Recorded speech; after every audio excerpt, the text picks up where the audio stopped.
Donc, sur ce premier sujet, j'ai trouvé le président Ibrahim Traoré d'une pédagogie limpide. Il a dit, c'est pas parce que l'armée ivoirienne serait plus forte que nous que les terroristes n'attaquent pas la Côte d'Ivoire, mais c'est parce qu'ils ont signé un pacte de non-agression avec les terroristes. Autrement dit, ils sont du même camp. Ouattara et les terroristes, c'est le même camp. Voilà. Donc, il ne faut pas que quelqu'un soit assis là en Côte d'Ivoire et qu'il croit que c'est la puissance de l'armée ivoirienne qui empêche les attentats terroristes en Côte d'Ivoire. Non. C'est la participation d'Alassane Dramane Ouattara à la stratégie des terroristes et de leurs parrains qui vaut l'accalmie provisoire.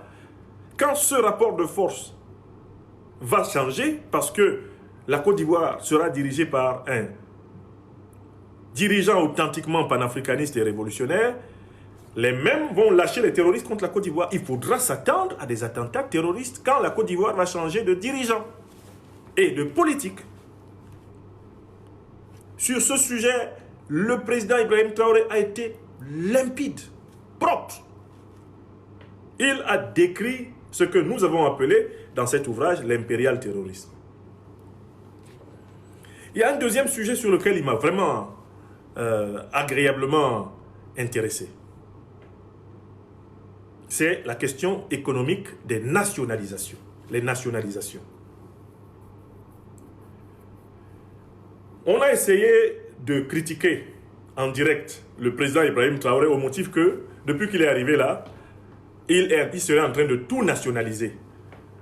Les entreprises privées n'auraient plus la possibilité de faire des affaires comme au bon vieux temps.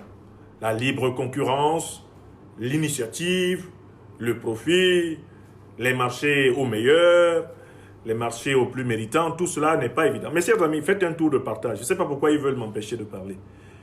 Ils attaquent le direct. Qui n'a pas écrit Good Life? Est-ce que quelqu'un n'a pas écrit Good Life? Est-ce que quelqu'un n'a pas encore partagé? Vous êtes quand même maintenant au moins 20 000 personnes en direct de cette émission. Vous êtes au moins 20 000. Quand je cumule les deux plateformes YouTube, la plateforme Facebook et la plateforme TikTok, vous êtes au moins 20 000 en direct. Donc s'il vous plaît, partagez encore et signalez-moi éventuellement les individus que je dois chasser, comme Jules Biofa ou Lion Noir qui ont été chassés de ma page TikTok. Vous me donnez, s'il y a quelqu'un qui parle mal, vous donnez son nom, je le sors de la classe. Moi, je ne dure pas dans mauvais rêve. Je ne dure pas dans mauvais rêve. Je suis, de ce point de vue, comme le président Tchani. Tu commences mal, je te vire. Et la vie continue. Est-ce que tout le monde se comporte bien dans la classe là? Amen. On continue. Donc, le deuxième sujet, c'était donc la question des nationalisations. On a essayé de faire passer le président Ibrahim Traoré pour un gros nationaliseur. C'est que lui, vraiment, il ne veut même plus laisser les hommes d'affaires exister. Bon, le président Traoré a pris un exemple très intéressant. C'est le contrôle des taxes, la vérification, le contrôle technique des véhicules. Le contrôle technique des véhicules. Parce qu'en fonction de l'état du véhicule, le propriétaire du véhicule peut ou non payer une indemnité ou doit ou non procéder à une révision particulière de son véhicule. Bref, le contrôle de ces taxes.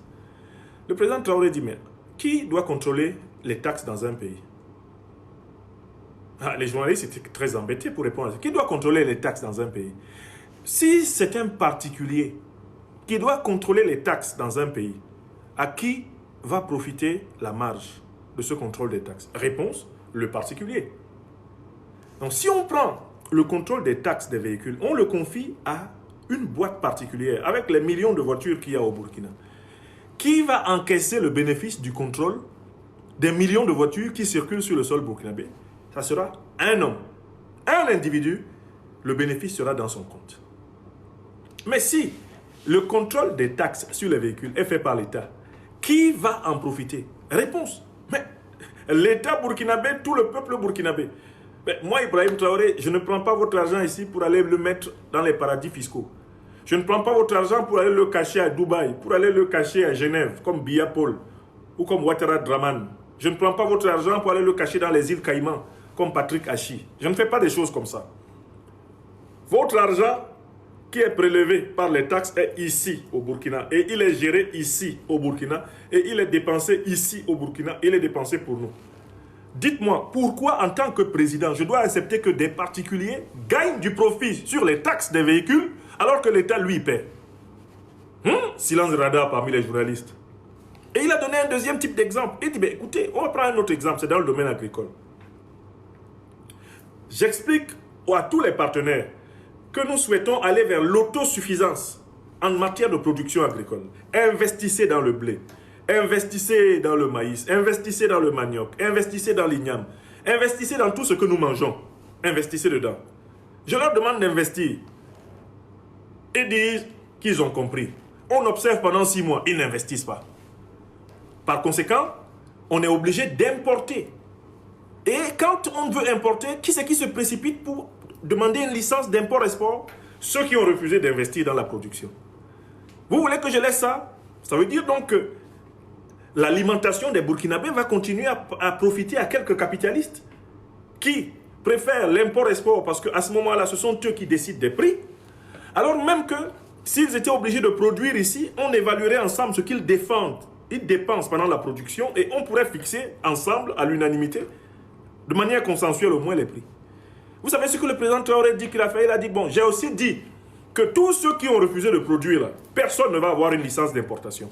C'est l'État qui va aussi importer. Ce que vous ne voulez pas importer là, que nous, on n'a pas pu produire nous-mêmes, c'est nous-mêmes l'État qui allons importer. Et comme c'est nous qui allons importer, c'est nous qui allons déterminer le prix à la population. Voilà. C'est-à-dire que là, l'économie devient claire. Est-ce que vous comprenez? Quand Ibrahim Traoré explique comme ça, là, même le plus nouille, même le plus mboutouk, le plus kengematoy, le plus nyata de tous les nyata, il comprend l'économie. Et là, vous vous rendez compte de la sorcellerie que les capitalistes font sur le dos. les capitalistes font la sorcellerie sur notre dos. Ouais. Dis donc, comme on dit chez moi à Douala. Merde. Les gars, qu'est-ce qu'ils font? Ils font tout pour que certains produits manquent dans le marché national. Le président Traoré dit, produisez ces produits. Il dit, non, vous savez, l'investissement est libre. Hein. Si moi, j'ai mes milliards à la banque, tu viens me dire que je dois investir dans le blé, ça ne m'intéresse pas. C'est forcé? Non, chacun investit son argent où veut. Le président Traoré dit, d'accord. Tu ne veux pas investir ton argent dans le blé, non? Ok, il n'y a pas de problème. Je t'attends au Courbon. Et le capitaliste vient toujours quand on dit, bon voilà, nous avons un déficit en production nationale de blé, nous allons importer 50 000 tonnes de blé cette année. Le capitaliste arrive en courant, j'ai un bon dossier, j'ai un bon dossier. Moi, non, je peux commander du blé, ça va. Non, ça va arriver, le meilleur blé va arriver. Traoré dit, il y a Wotode. Il y a Wotode. C'est pas toi là, je t'ai donné une région là-bas, j'ai dit d'aller produire le blé, tu as dit non. C'est pas toi. Oui, président, c'est-à-dire que vraiment à cause de la pluie, puis j'avais un peu peur des terroristes, puis vraiment les partenaires n'étaient pas prêts à me donner l'argent pour ça, alors que pour l'import-export... Bon, tu as dit, ok, tu as fini de parler, il dit oui, ok. L'État lui-même va importer ce qui manque. La marge là, bénéficiaire de ce qui manque dans notre blé ici dans le pays là, c'est l'État qui va gagner ça, c'est pas toi. Mais voilà comment plusieurs entrepreneurs privés se sont mis à comprendre qu'il faut qu'ils investissent dans la production. Parce qu'ils étaient presque tous pressés pour investir dans l'importation, c'est-à-dire la dépendance envers un système économique étranger, dépendance qui leur permet de fixer les prix et de créer la rareté artificiellement et manipuler l'économie. Donc le président Traoré dit, écoutez, nous sommes ici dans un contexte particulier, c'est que vous devez comprendre que le pays a changé d'idéologie. Et ça, c'est le troisième sujet qui m'a intéressé dans sa conversation. Le président Traoré pose carte sur table. Il pose un vrai problème. Écoutez à nouveau les 1h30. C'est la question de savoir comment ont été éduqués ceux qui dirigent les administrations économiques, comment ont été éduqués ceux qui enseignent l'économie en Afrique, comment ont été éduqués ceux qui prennent des décisions économiques en Afrique. Bon, la plupart de ceux qui enseignent l'économie, la plupart de ceux qui prennent des décisions économiques, la plupart de ceux qui gouvernent les économies africaines ont été formés à l'école économique occidentale. Or, dans l'école économique occidentale dominante aujourd'hui, c'est le profit qui est roi, la maximisation des profits. Le concept fétiche de l'économie politique occidentale aujourd'hui, c'est le concept de croissance. On juge de la santé d'un système économique par son PIB. Plus le PIB est élevé, plus on estime